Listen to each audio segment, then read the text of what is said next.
Statistics show that Nigeria pays over $2 billion in freight each year to foreign ship owners, either to export oil or to import finished goods. Presently, Nigeria derives no benefit from freight incurred. A substantial amount of foreign exchange is being lost to foreign shipping operators and owners. From available records, the value of vessels engaged in the three areas of Nigerian shipping business, namely offshore rigs and support vessels, coastal cabotage, trade and import and export trade, amount to over $20 billion. The consensus is that if Nigeria can gain a foothold in its shipping industry, the potential would be enormous. If shipping activities are properly harnessed, shipping will be ranked next to oil in foreign exchange earnings, if not overtake it. As oil is a wasting asset, but shipping is relevant. Shipping is indispensable in economic growth and development of Nigeria, with its attendant positive multiplier effect. Welcome, it's great to have you join us on today's edition of Maritime Update, where we bring to you every week activities in the maritime industry. I am Norma Obiaswalo.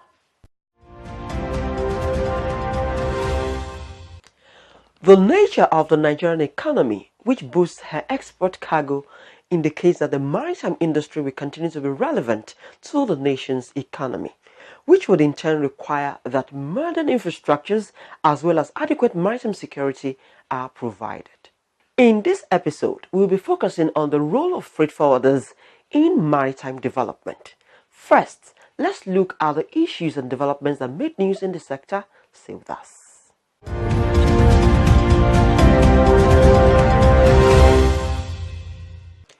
The Nigerian Customs Service has seized 489,000 ammunitions and an increased revenue of 140.4 billion naira in August. The Nigerian Navy has inducted over 200 assorted boats in 2 years. Apapa Customs threatens 1,000 clearing agents and freight forwarders. And now to the main stories. The Nigerian Customs Service (NCS) said it seized 489,000 ammunitions and recorded monthly revenue of 140.4 billion naira in August. The Controller General of Customs, Colonel Hamed Ibrahim Ali, said this achievement is as a result of the dogged pursuit of the several reform programs. Ali highlighted some of the reforms to include strategic deployment of manpower, an upgrade on the electronic systems from Nigeria Integrated Customs Information System, which has succeeded in blocking leakages.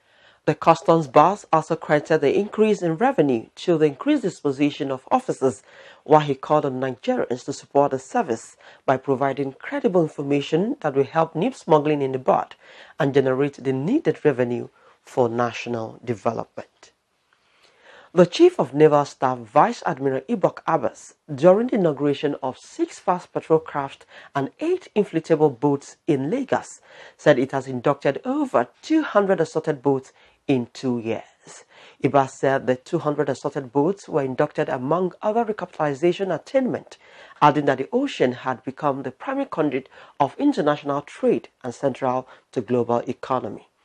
The naval chief also stated that Nigeria relies on sea-based resources, particularly oil and gas, as well as maritime-based commerce for survival and sustained national development. He also noted that the Navy is faced with myriads of potent threats in the maritime environment, which is maritime terrorism, resource theft, and sabotage of their supporting infrastructure. Piracy and sea robbery are other notable threats which target maritime trade and the economy of the nation.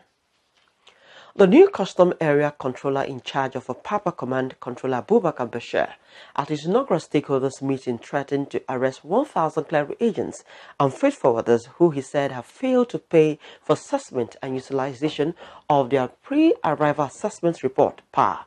He said the unused PAR is an economic sabotage, urging the agents to go regularize their documents, as he warned that once it is clamped down, the company will not be able to carry any cargo in any port in Nigeria. And that's Maritime News. Maritime Update continues shortly. Stay with us. Welcome to Port Support Services, otherwise called the PSSP. The PSSP, as it is popularly known, is an initiative of the Nigerian Shippers Council, created to serve the public better. Just to help you navigate the portal, first log on to the website www.pssp.ng. There you'll find the basic information about PSSP, information on partners of the project standard operating procedure of the partners of the PSSP, and frequently asked questions, contact information. With the PSSP of the Nigerian Shippers Council, members of the public will be able to make complaints using the complaint form, track the status of the complaint, and make inquiries or give a feedback using the contact form. To submit a complaint, open your web browser and type www.pssp.ng. The home page will load. Click on the Make a Complaint. The login page will display, but you will need to be registered on the portal to be able to submit a complaint. If it's the first time of submitting a complaint, click on either the Register button or the Register link. To register, you will need to apply your email address, display name and password. After completing these fields, you should click on the Register button. If you have previously created an account, simply log in by supplying your email address and password. After you have successfully logged in, you should see the complaint form. The system assumes you are the main complainant. The complaint form has 5 sections: complaint details, service provider details, event or service description, other details, complaint description. In addition, you will find a yes and a no button, and this is how it works. Using the yes or no button indicates you are complaining on behalf of a company. If you're complaining on behalf of someone, you have to give us their details by clicking on the Add Detail button, then click on the Next button. From the pop-up list, select the type of company your complaint is about from the agency list and select the company from the companies list. If you have just joined us, this is Maritime Update reaching you courtesy of the Nigerian Shippers Council. For details, please reach the Nigerian Shippers Council on our email, website, or better still, text the number showing on your screen. Now to the guest of the week. He is Increase Uche, National President, National Association of Government-Approved Freight Forwarders, NAGAF.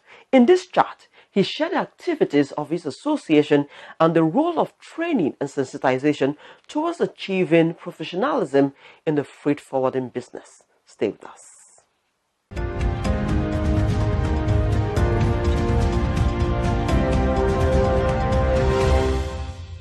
What have you done about capacity building to meet up with the dynamics of the freight forwarding business?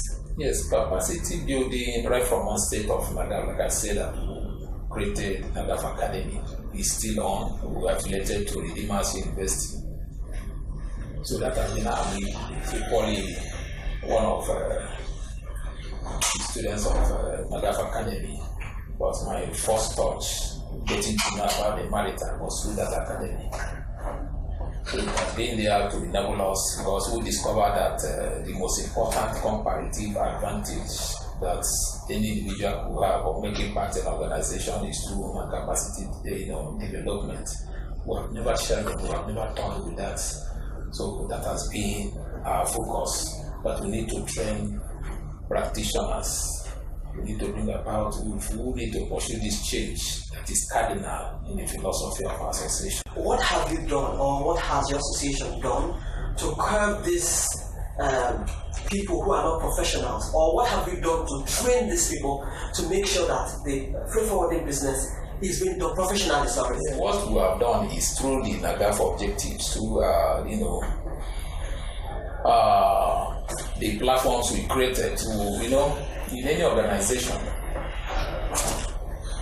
like in the freight forwarding business, the first thing that is always obtained is to put a minimum standards of qualification that people that entrance must attain before you allow us to practice.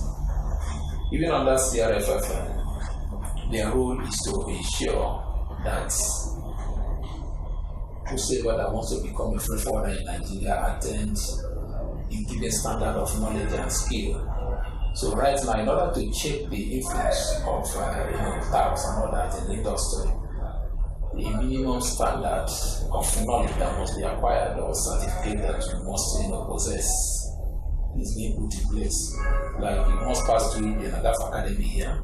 Under CRFFN, you must be a trained and certified practitioner. And of course, CRFFN is created again to carry on the training and retraining of a practitioner, because we know where we're coming from. Before now, that the industry actually allowed a brother, person to come in and then practice, because initially it was custom that was issuing licenses, and custom did not set any standards, and those licenses were just to kind of empower a practitioner that want to carry out custom formalities. But in the freight forwarding business, it's a whole lot of services that you render. It's an international business. It's not just a domestic vocation. So you need thorough training. There's a standard set by FIATA that you must at least obtain a certificate, pass through a certificate course in freight forwarding and logistics studies. So that has been there, that we're trying to check that. The only thing hindering the achievement of this to the letter is the delay in taking off of the Council for the Regulation of Freight Forwarding in Nigeria.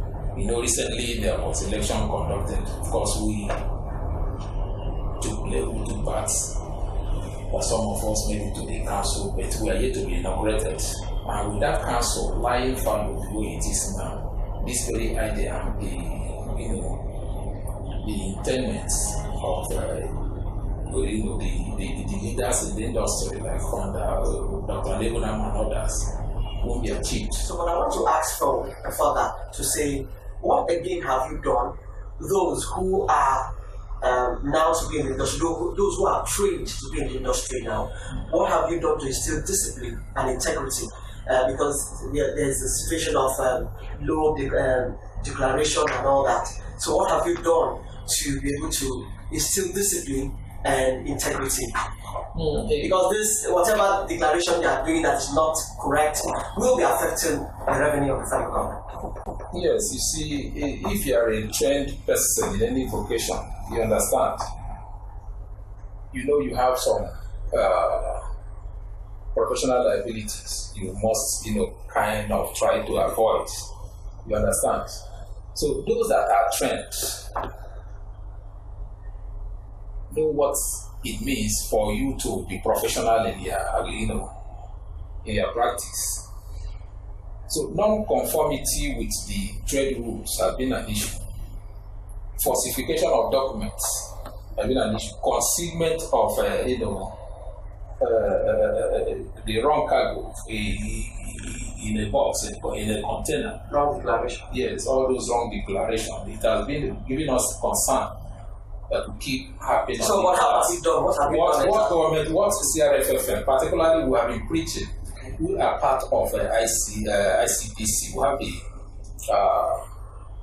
the Freight Forwarders Anti-Corruption Vanguard, which I happen to be the chairman for onset. You understand? We've been telling the government agencies, customs and others. In 2005, we made it clear that we are even tired of giving bribe. We don't want to, like I said from the beginning, NAGAF came in to correct the ills in the industry, to change from the old order, avoiding the old practice, unorthodox practice, like what you have just said now, the wrong declaration, non-compliance, falsification of documents and all that. So we keep enlightening our members through our advocacy role. The radio program will keep happening on it. Press releases will issue, will keep reminding them of the need to conform, to avoid kind of getting yourself involved in those practices that will lead to confiscation of your cargo or slow down. But is there any sanction for those who have been able to breach these rules of the organization? Right now, since the RFFN is not there yet, we have a panel that is a disciplinary arm of a CRFFN. You understand? That is in charge to try offenders The CRFN has also tried to bring up what they call standard trading condition that you must abide by. Those standard trading conditions are conditions that will not allow you to go into those vices that will impinge on the transparency of the supply chain. Let's move to another thing in this discourse. How or what have you done in terms of trade facilitation, which is aided the interest of your association? It was the coming into being of NIGERIAN that started with the attention of the government agencies and governments that there is need to facilitate trade. And in facilitating trade, the laws need to be simplified. They need to review the laws. Custom have to started, moving high powered public policy advocacy that the SEMA Act of 1958 need to be changed. They need to review it, which is now ongoing. Now the upper house had already passed the new version. You understand? The bill is the other area is for the lower house now to do theirs, and then there will be harmonization kind of. So it has been our expectation that trade must be facilitated. Legitimate trade should be facilitated, and that must start with the change in our laws, regulations. We need to review them, because since we don't have them already in our statutes, so we need to start from that. Legislative reforms, we have been preaching on that we need that to be put in place.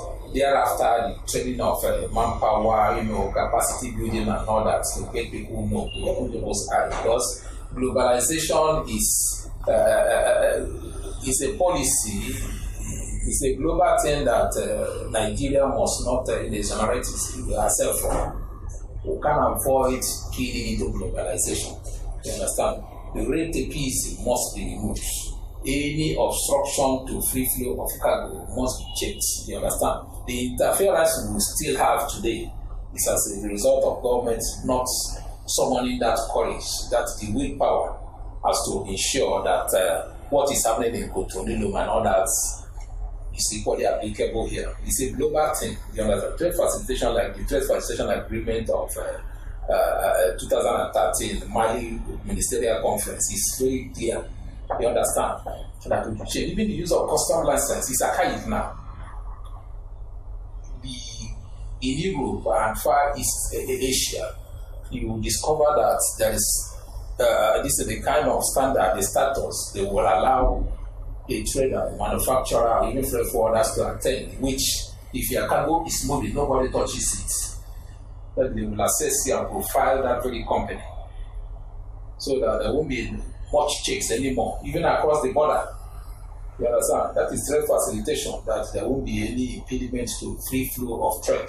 So how has these collaborations with other sister agencies been so far? It has been so friendly. It's worthwhile. The collaboration with particularly government agencies and all that. In this compound, have they shared your vision or your policies? Have they worked towards that to ensure that you achieve whatever policy or vision you have as a president? Yes, ours is to make suggestions, to make our proposals. We have the Council for the Regulation of Freight Forwarding in Nigeria, which is the regulatory body that is in control, that is in charge of putting control and then training and the retraining of the practitioners. Yes, ours is to make our views, our observations known to government. It is for government again to follow suit and that to take our suggestions and all that. Then what have the association done to increase exportation aside from oil? We all know that we are oil-dependent nation, and it's imperative that we move away from that and diversify the economy if we must grow. So what have the association done to increase the exportation aside from oil? What you have done is to keep encouraging those that want to go into exports. Shippers that want to go into export, you provide the needed advice. The advisory role expected of a freight forwarder, you understand? So it is not our place now to start sourcing for the cargo or start asking people to go into export. It is government's role now to encourage people, but our own role is to ensure that once this cargo will facilitate the smooth export or transportation out of the country, advising on the right mode of transport or the routes that will be more convenient for the supply chain, to Okay, talking from your wealth of experience, what do you think, or how can we achieve this? That is international practices in our ports. International practices in our ports can only be achieved when the right environment is created. You understand? International practice has to do with global standards. Global standard has to, be observed when in the first place we look at the port structuring. The structuring of the port, you look at it. Does it actually conform with the international standards? So that those coming the port users will equally know that they have a role to play, because if those facilities that will actually portray the port as international gateway and all that is there. So you coming in to do business must be forced again to conform. I must thank you most kindly for talking to us. It's a fine place to end this chat. It's been with the president of NAGAF, that is the National Association of Government Approved Freight Forwarders. It's been Uche Increase talking to us on Maritime Update. Many thanks for coming. Thank you, my sister. You're welcome.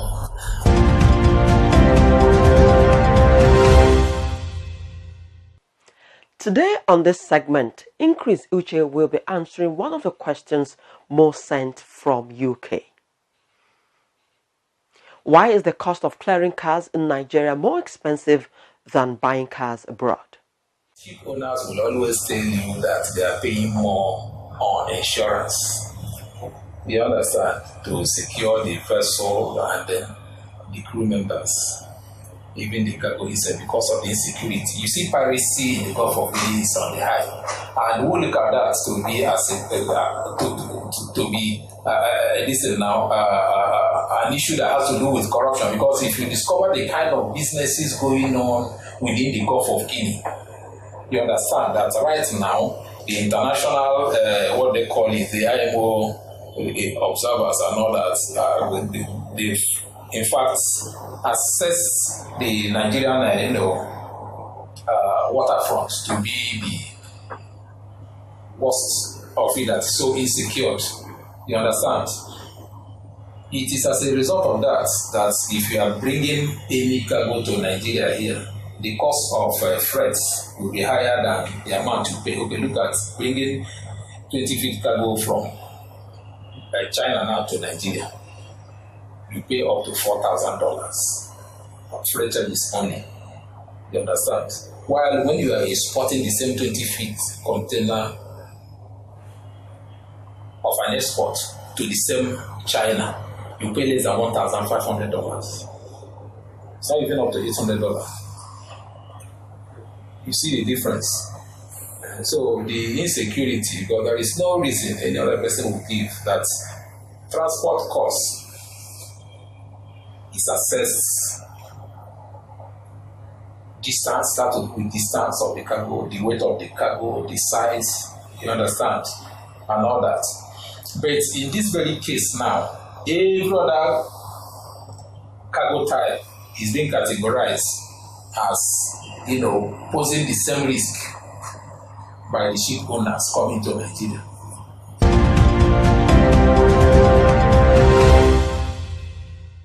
We must say a big thank you to all of you who sent in mails this week. Your comments or contributions are noted, and I assure you that we are working to address them. We also ask that you keep them coming. To join this interactive session, send your comments, complaints, or observations to maritimeupdate@yahoo.com with your name and location. We implore you to keep it simple and civil so we can read them.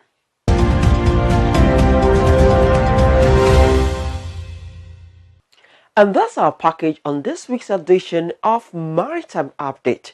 Many thanks for being such a great company. Please remember to send your comments, complaints, or observations to our email or text the number showing on your screen. This show promises to bring you yet another exciting package next week. For more details, you can contact the Nigerian Shippers Council on our website or text the number on your screen. You can also view this episode or any of our previous episodes on our YouTube channel, Maritime Update. When you visit, please subscribe and also click the notification button. I am Norma Obiaswalo. Until I come your way again same time next week, it's goodbye.